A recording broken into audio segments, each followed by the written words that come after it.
we see students who do not mask or have a harder time masking really ostracized by teachers, by administration, by other students. And they might be teaching themselves to mask, or they're trying to take on the information that's being taught to them, whether it's from their teachers or school counselors, administration, and really trying to apply that to themselves so that they can skirt under the radar. Neurodiversity in schools isn't just about awareness.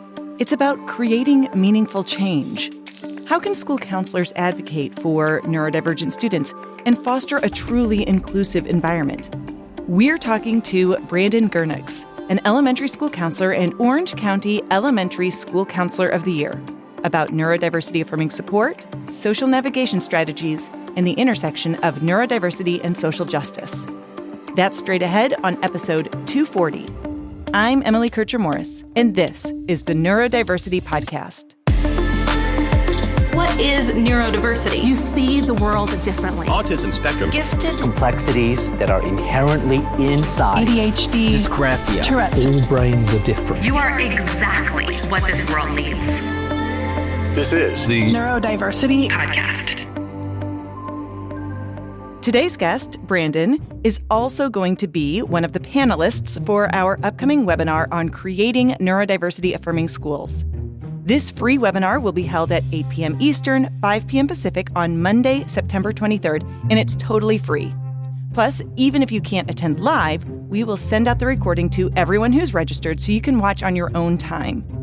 In addition to Brandon, who's here with me today, I will be joined by Amanda Morin, my co-author on our upcoming book, Neurodiversity-Affirming Schools, Transforming Practices so All Students Feel Accepted and Supported, and Dr. Matt Zakreski, author of the forthcoming book, The Neurodiversity Playbook, How Neurodivergent People Can Crack the Code of Living in a Neurotypical World. If you want to be a part of this transformative event, just head on over to neurodiversity.university to register or click the link in the show notes. Okay, my conversation with Brandon Gernux is up next.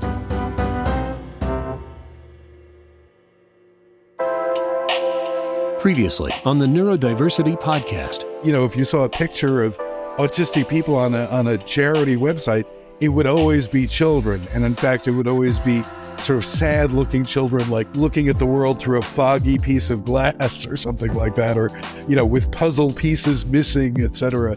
Now we understand that diversity is actually a strength, even in a company. So that the Harvard Business Review a couple of years ago ran a front page article. You know, Harvard Business Review is like, when big capitalism gets serious about something, it goes to the Harvard Business Review.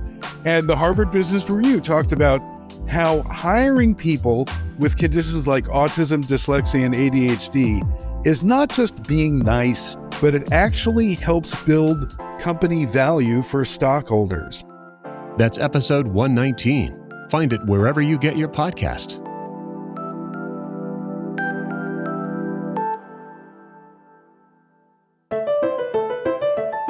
Today, I'm welcoming Brandon Gernux to the podcast. Brandon is an elementary school counselor in Santa Ana, California, and 2024 Orange County Elementary School Counselor of the Year.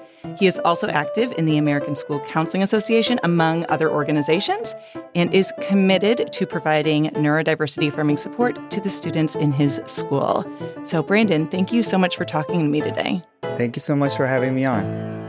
I think we all recognize that schools are really beginning to become more aware of the needs of their neurodivergent learners, but I also think that schools can frequently be some of the slowest organizations to change. In some industries, for example, and perhaps not all, but when they see the need to adapt to a situation, to be honest, if there's like profitability behind it, they can do a quick little turnaround, but schools are frequently on tight budgets, and teachers are inundated with new tasks and responsibilities every day. So shifting to that neurodiversity-affirming framework in the schools can be quite slow.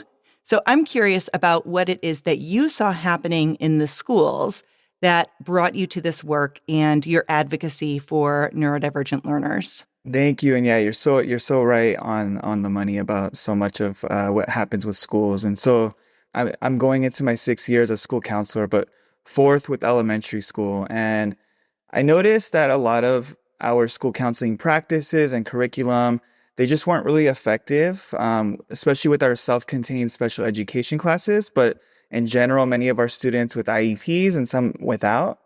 And so just kind of looking at that, plus at the same time, I have 3 children who have shown early signs of neurodivergence. My youngest especially has had many developmental milestones that were not getting reached.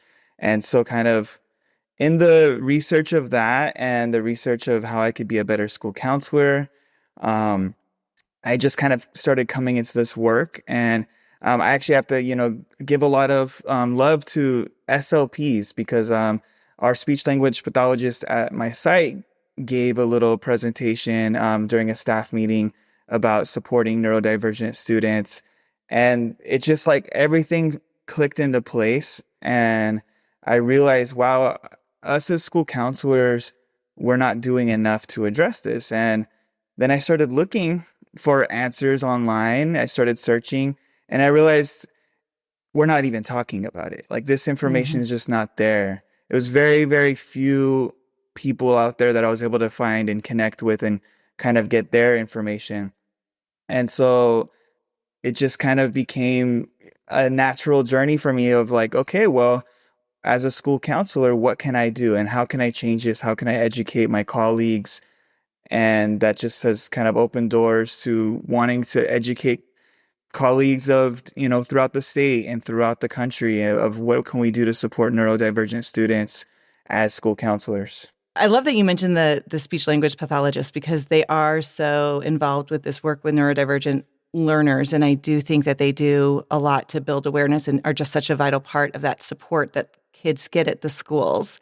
When I think of my time as a school counselor, I recognize that schools are often a place where students learn from a really young age that they should camouflage or mask the signs of their neurodivergence. But this obviously has a really big impact on what a student's day-to-day interactions are like. I'm curious about how you see camouflaging and masking impacting students' social development. We see that masking happening. We see students who do not mask or have a harder time masking. They're taught to mask maybe, and they don't. And they're really ostracized by teachers, by administration, by other students. And so then there's a lot of students who they pick up on those cues very early, and they might be teaching themselves to mask, or they're trying to take on the information that's being taught to them, whether it's from their teachers or school counselors, administration, and really trying to apply that to themselves so that they can try to skirt under the radar. As a school counselor, though, part of what I see is I see a lot of mental health breakdowns for these students. And maybe they're the quiet student that no one's really paying too much attention to. They're doing well in class, academically, but then, they reach a breaking point, whether it's in elementary school like I work with or much older. But there's a lot of mental health impacts that go into masking or camouflaging. And so it's one of those things that I feel like it's so important that we address as a school and a society, but it's an area where I really see school counselors play a big part in enforcing and reinforcing social skills that have students masking. Yeah, I really like that you bring up that connection with the mental health piece, because I think that's something that people don't realize is how much that stress of trying to mask or trying to suppress those traits of neurodivergence lead to anxiety, lead to depression. Like even if, let's say there's a student who's maybe really effective at camouflaging and maybe they develop what appears to be some social relationships that look pretty neuronormative, but then when they, you look beneath the surface, they may feel really disconnected. They might not actually feel like those are authentic relationships. And that can lead to, feeling low or even getting into the point of depression or feeling isolated. How do you approach that with the students when you maybe see some of those mental health needs coming to the surface and you can recognize that they are perhaps attributable to that camouflaging? So I really try to work with students on self-advocacy. I find that that is kind of my approach, my end for so many different conversations with students is getting to learn about themselves and how can they ask for the supports that they need? How can they get those supports provided that they need? And so self-advocacy to me is one of those skills that I can approach whether we're talking about mental health or we're talking about academic struggles or whatever the challenge is. And so I really focus in on like, what can we do to develop the self-advocacy? And a lot of that starts with being able to identify your emotions and your triggers and your sensory needs. And I wanted to pause to say that I don't take this approach with a student just because they have a diagnosis, right? Because we have to understand that a lot of our kids don't have a diagnosis. And maybe they still are neurodivergent, maybe they're not, but a lot of these methods are going to benefit every student. And so it's more about thinking about how can we support all students with that in mind of how are we taking neurodiversity into consideration when we're doing this. And so the self-advocacy skills is really where I try to focus with all students of like, what is it that you need? So figure that out, which is very hard for a young kid to understand, because a lot of what they think that they need is what they're told they need and what they're told they need to do. And so it's about working with them of trying to figure out what is it that you actually need individually and how can we ask or how can we get the supports that you need to thrive. I really like that because 2 points that you made. First, recognizing that neurodiversity affirming practices are not just good for neurodivergent people, they are good for all people. And additionally, recognizing that it's not about self-advocacy to help you fit in a way that isn't authentic. And I hear you really talking about like recognizing what their own individual needs are, which kind of brings me to the next thing that I wanted to chat with you about, quote unquote, social skills.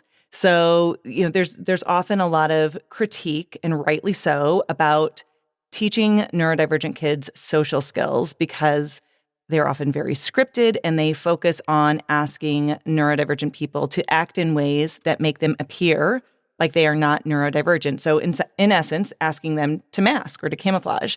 I've recently seen from Dr. Robert Jason Grant, he created Odd Play Therapy, and he uses the phrase developing social navigation strategies to indicate that we're helping kids who have, an understanding of what's going on around them. We want to help them build that awareness as well as helping them find tools that still allow them to be authentic. So how do you go about supporting social, quote unquote, skills with that act of being neurodiversity affirming? If we're teaching students ways to improve like their skills to like better impact their social relationships, we have to also teach students about neurodiversity and acceptance. A lot of times as a school counselor, a teacher may ask me, maybe for example, they'll ask me to meet with an autistic student for social skills. Maybe there's a frequency and peer conflict that they're having. So if we're going to do that, if I'm going to be meeting with the student about, social skills, then we also need to be teaching the student's peers about like the differences in social communication styles and about having more autistic acceptance. A lot of times these peers are the ones that are triggering the reactions out of our autistic and other neurodivergent students. And so it's really important that we I really like to look at things on like a whole tier one, all students kind of approach. Because yes, there's a lot that we can do. And when I say teach social skills, and I'm going to go back to the self-advocacy, right? I think it's important to work with students on an individual or small group level to recognize what they need as an individual. But we really have to put more emphasis back in how are we talking to all of our students about embracing each other and accepting each other and learning that because one student is doing something like stimming, for example, that doesn't make them a bad person. But oftentimes, I feel like students are the first to police each other. They're very quick to point out, well, this student keeps moving around and they're not supposed to. The student keeps getting up. It's not always the teachers. And so it's really important that we're talking as teachers and school counselors and leaders to the whole class of like, well, this is what listening looks like for some people. This is what listening looks like for other people. This is what stimming is. And, instead of singling out the individual student who might appear different than the rest of the class, we need to talk about those differences and accept them. And so it's sometimes harder. There's a lot of pushback that I get of teachers who, as you've mentioned, they constantly get thrown at them all these new things to learn. And as important it is to constantly be learning, I think as an educator, it gets hard for some. And so it's about working with teachers to also embrace others and embrace their autistic students and change some of their practices as well. Mm-hmm. But a lot of that comes with talking to the whole class so that they're not just trying to police each other on these certain behaviors. Yeah, I mean, kids are taught from such a young age what they're supposed to look like in the classroom, and they've internalized that. And I really like that point that kids are often the first ones to police each other. I think you're exactly right. And I think that is specifically confusing often for neurodivergent kids too, who maybe aren't sure why other kids are saying anything to them, or, it's not maybe obviously often done in a kind way, perhaps. Sometimes, it might be neutral. I don't know that it could ever really be done in a super positive way, but I think having that opportunity to help all the students understand those differences and recognize and accept those is just a really important conversation. One of the questions I often get from parents and sometimes from teachers is that they're concerned about labels with kids and, giving diagnoses or identifications or whatever.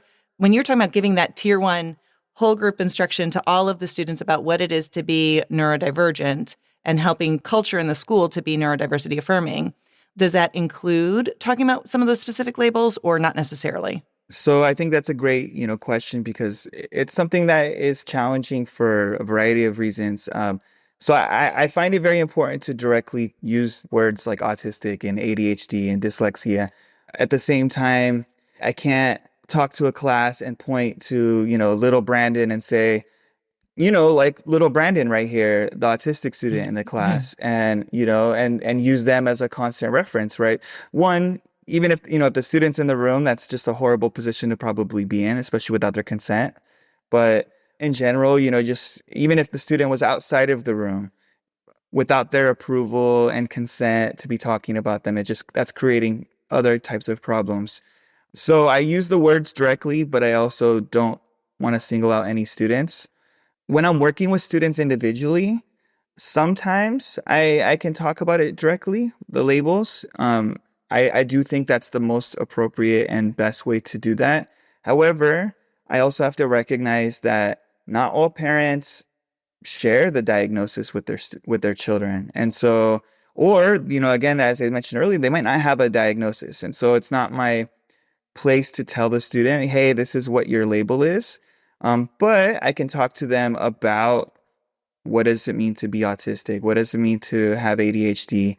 And I can talk to the families about this as well. That's a big part of what school counselors do is we work with the families. And so we can talk to them, we can show them data, we can show them information about why it's important to share diagnosis with their children. But at the end of the day, that is their choice.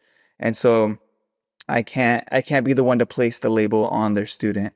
So it gets tricky kind of navigating this sometimes, especially like if I've ran groups before where some students are aware of their diagnosis and some are not. And so I have to, talk in some general terms without putting the labels directly on the students. I want to talk for a moment about leveraging the strengths of neurodivergent learners. So when you hear strengths-based supports, what does that mean to you, and in what ways have you seen it effectively implemented?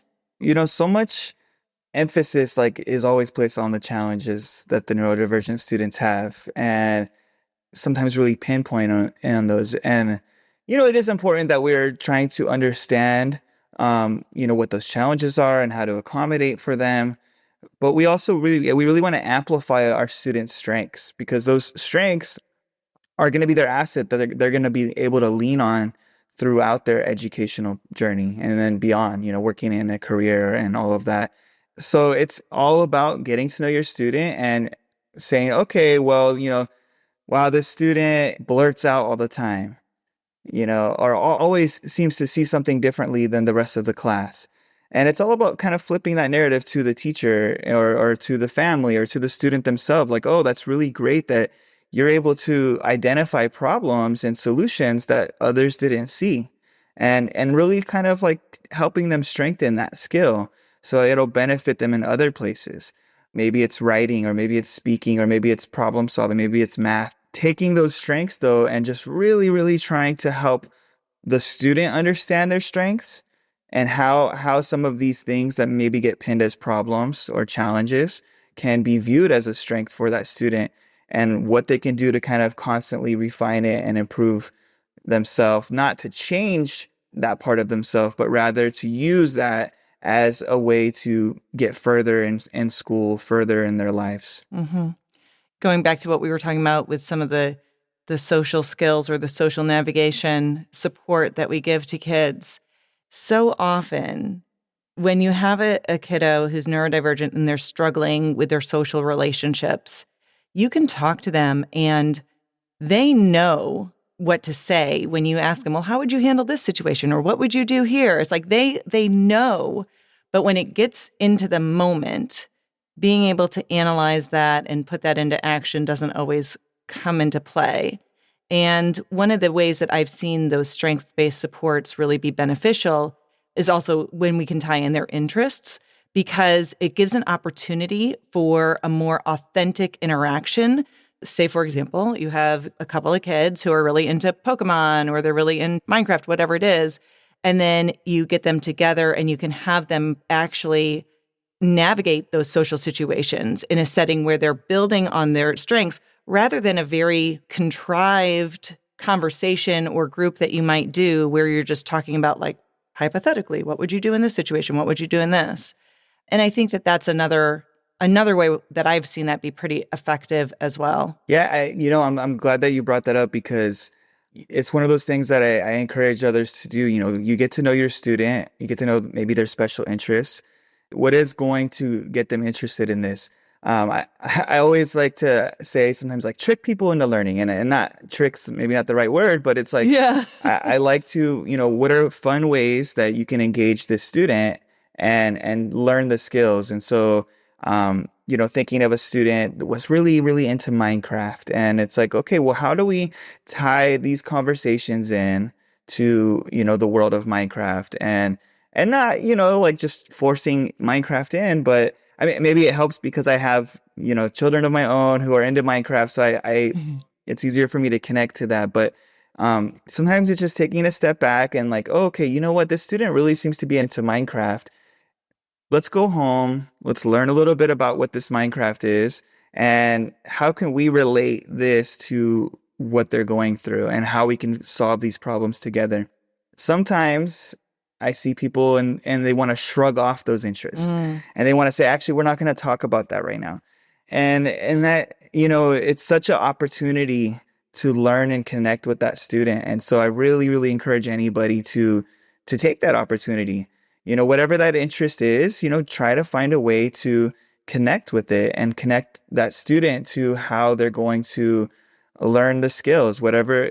And it could be socially, it could be academically, it could be whatever it is, but find ways to connect their passions, their interests into what you're trying to teach them. Mm-hmm. And again, I'm going to always go back, this is for all students. This is not just our identified neurodivergent students. I had a group of students that I ran, they were having issues with self-control and hitting each other, and they all love soccer. So we ran a group and everything we did was tied to soccer, and we did soccer drills, and it was all connected to soccer, but it was connected to that social skill that we were teaching of, trying to respect each other's boundaries and not hit each other. And so finding those ends with your students is so important because it's going to help them make sense of what it is that you want them to learn. Yeah. Let's talk for a bit about the role that school counselors play as far as advocating for neurodivergent kids. How do you define that role, and what roadblocks have you run into?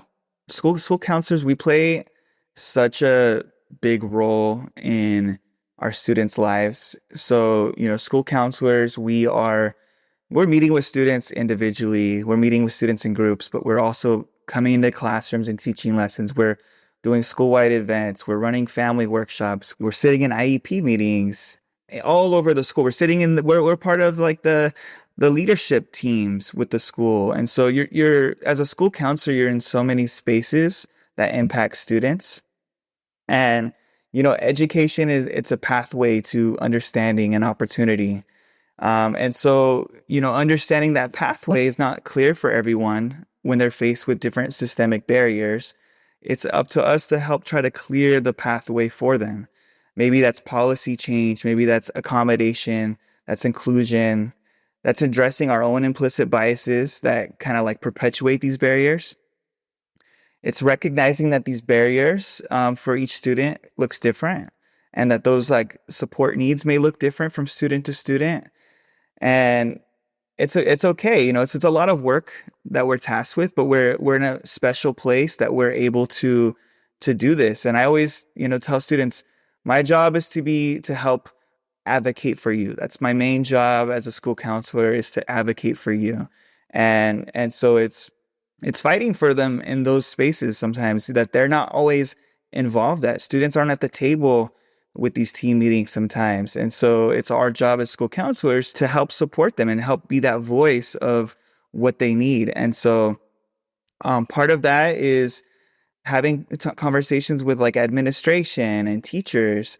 We can run workshops and professional development, or really suggest to administration, hey, we need to have some kind of professional development on this topic. It's a lot of modeling. It's a lot of modeling the behaviors. With my teachers, I try to model the behaviors I want them to see and do when I'm coming in and doing a classroom lesson. I always laugh because whenever I'm teaching to students, I'm usually also thinking about how can I teach the teacher, and then not to belittle what they're doing. It's just if I want them to make some change, I have to do that and model that as well. What I also hear you really alluding to in all of this is that being neurodiversity affirming kind of is a social justice issue. I mean, there's a big connection there. And so I'd love to hear your thoughts on how those two aspects kind of integrate with each other. This is a social justice issue. And, as I mentioned, like there are, things that are blocking the pathways to educational success for neurodivergent students, for all types of students. And so it's a big part of what we have to do is to try to clear that up. And so we have to learn about ableism, we have to learn about neurodiversity, and we have to figure out how do we support in this. And so, maybe it's looking at the IEPs. And now we shouldn't be administrators on record for IEP meetings. Sometimes school counselors get tasked with that, which that's not really appropriate for what we should be doing. But we should be there to advocate for our students. And, we can advocate for accommodations against like ableist type goals. But also it's pushing for like awareness days and awareness months and different types of difficult conversations.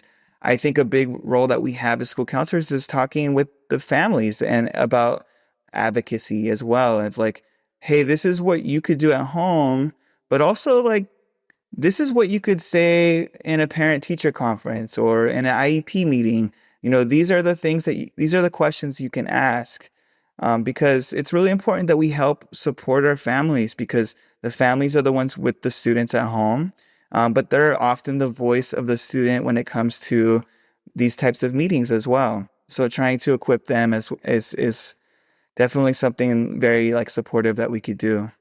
Mm-hmm. Brandon, this has been such an awesome conversation, but this does bring us to my last question.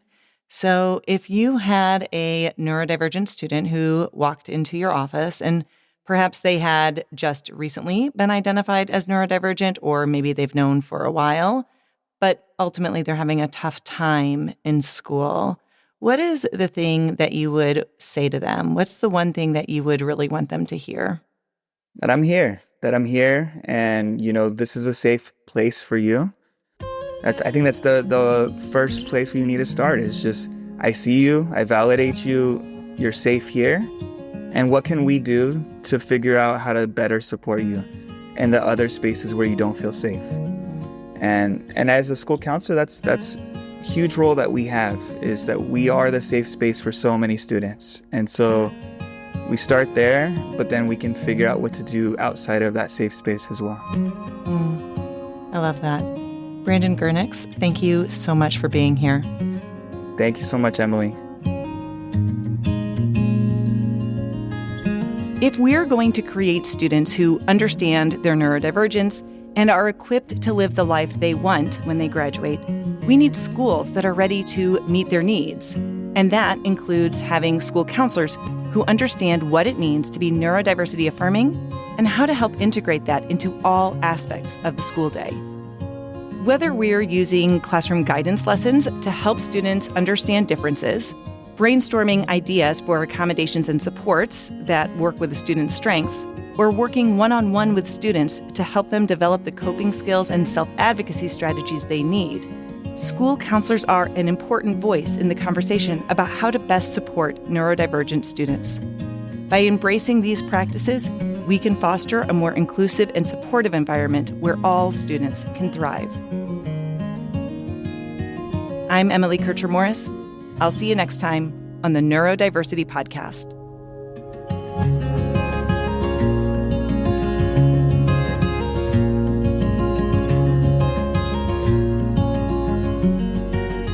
Thank you to Brandon Gernux. It was very cool to have him on. You can learn more about Brandon in the show notes.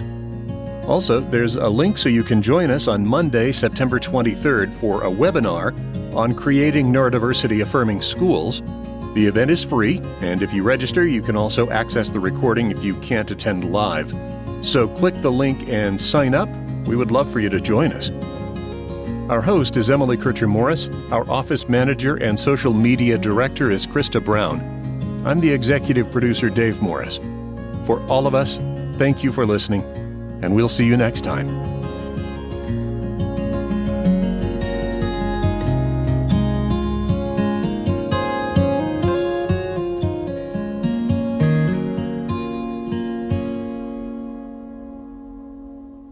This is a service of the Neurodiversity Alliance.